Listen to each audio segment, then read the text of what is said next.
The robber threw a hand grenade at the flight attendant. Everyone looked shocked. The robber quickly hid behind a seat. The flight attendant shouted that it was a bomb. The next second, the grenade exploded and blew him away. At the same time, the control lever in the cockpit lost control, and the door fuse burned out.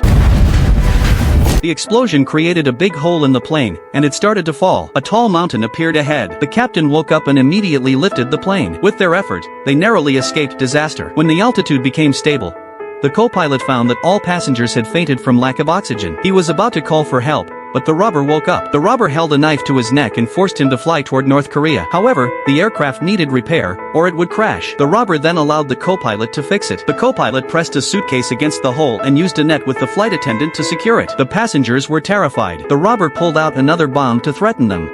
The captain pressed the emergency signal, but the robber destroyed the communication system. Seeing that things were getting out of control, the co-pilot obediently flew north. When the robber was not paying attention, the co-pilot smashed the fuel gauge. Soon, the plane reached the border of North Korea. The co-pilot pressed a button, and an alarm rang in the cabin. When the robber came to check, the co-pilot lied that the fuel had run out and they had to make an emergency landing. The robber looked out the window and realized the buildings did not look like those in North Korea. He pulled the bomb's pin and forced a young man to hold it. At that moment, the co-pilot pulled the control lever to land secretly. The robber threw the young man into the cockpit and forced the co-pilot to rise again. The young man begged for mercy, and the co-pilot lifted the plane. The robber shot the co-pilot in the leg as punishment. As they got close to the demilitarized zone, the co-pilot suddenly flew the plane straight upward. The robber fell toward the tail under the pull of gravity but held onto a seat, avoiding injury. Then, the co-pilot flipped the entire plane upside down.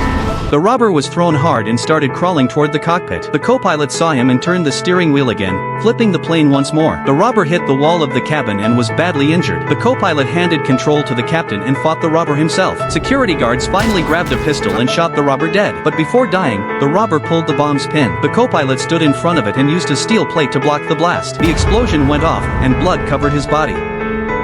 In the end, the co-pilot forced the plane to land on a beach. All 59 passengers survived, but the brave co-pilot lost his life forever.